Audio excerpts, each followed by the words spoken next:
Chers amis en confinement, bonjour. J'espère que vous allez bien et que le confinement se passe bien, quel que soit votre âge. Cela étant dit, malgré mes 72 ans, si certains vieux, entre guillemets, étaient confinés, je vivrais mon confinement dans une parfaite extase. Imaginez un paysage audiovisuel avec Cohn-Bendit confiné, Attali confiné, Duhamel confiné, Kouchner confiné, Bourdin peut-être aussi confiné, BHL confiné, et bien d'autres.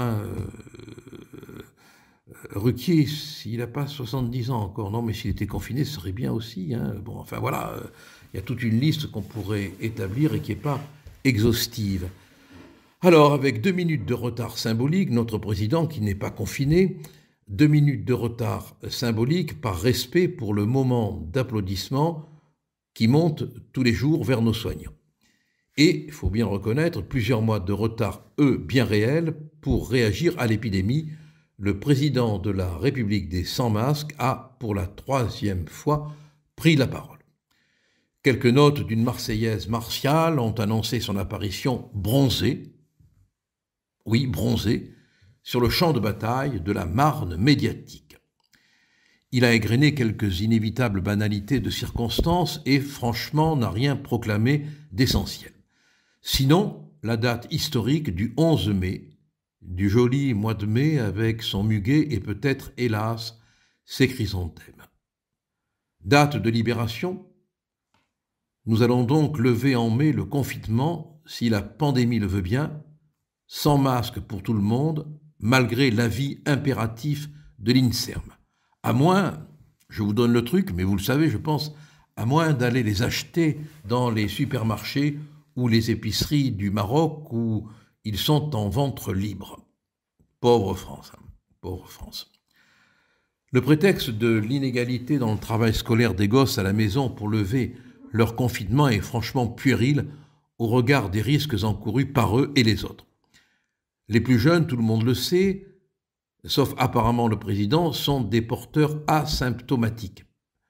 Du reste, le Conseil de l'ordre des médecins s'oppose à une réouverture précoce des écoles. Mais enfin bon, comme le président veut qu'on rouvre les écoles, on va trouver maintenant tous les médecins de chez Molière pour nous dire que c'est une bonne chose. En vérité, on veut remettre les parents au boulot et donc les délester du boulet des enfants à garder à la maison.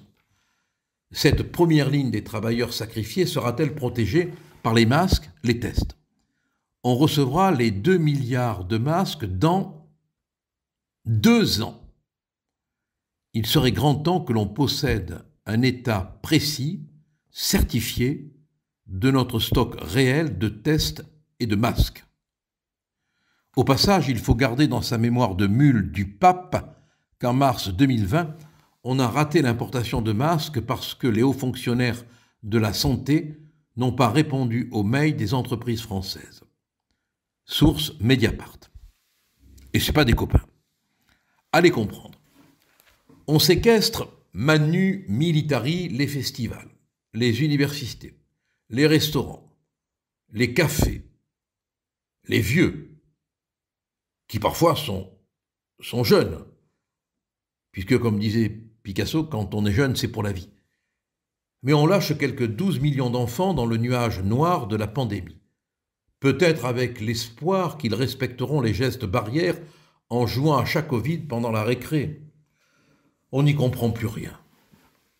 Mis à part les « je sais tout » des plateaux télé qui savent toujours tout à toute heure du jour et de la nuit. On a le sentiment que le gouvernement nous a menti. 80% des Français le pensent. Menti sur ce qu'ils savaient et qu'ils n'osent pas avouer qu'ils décident sans voir, sans savoir et sans pouvoir. À partir de ce que nos gouvernements savaient, ils ont tout géré comme des nuls. Nuls en masque, nuls en gel, nuls en fermeture de frontières, nuls en blouse, nuls en communication, nuls en autorité sur les chefs de gare administratifs qui se gourrent d'aiguillage et compliquent tout et font souvent dérailler les projets utiles. Quand on pense qu'il n'y a toujours pas, à l'heure où je parle, de consensus sur la chloroquine, les mêmes qui, prévoyant en février-mars, commandaient sous le commandement de Castaner pour 3,6 millions d'euros de gaz lacrymogène.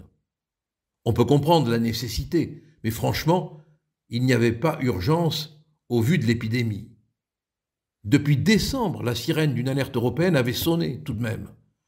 Pour peu, si j'osais, on rirait jaune. Pas étonnant que, comme nous, Macron ait vu des ratés. Les ratés qui ont réussi ne manquent pas du reste autour de lui. Et ce sont ces ratés, comme le dit Bernanos, qui ne nous rateront pas. Pour lutter contre cette engeance qui n'est pas incarnée par des personnes, mais par des faits, selon le président, il faut se réinventer.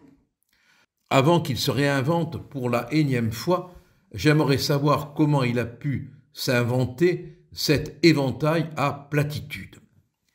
Il symbolise à lui seul le concours Lépine de la réinvention politique. Le Christ ressuscite. Bouddha se réincarne. Macron se réinvente.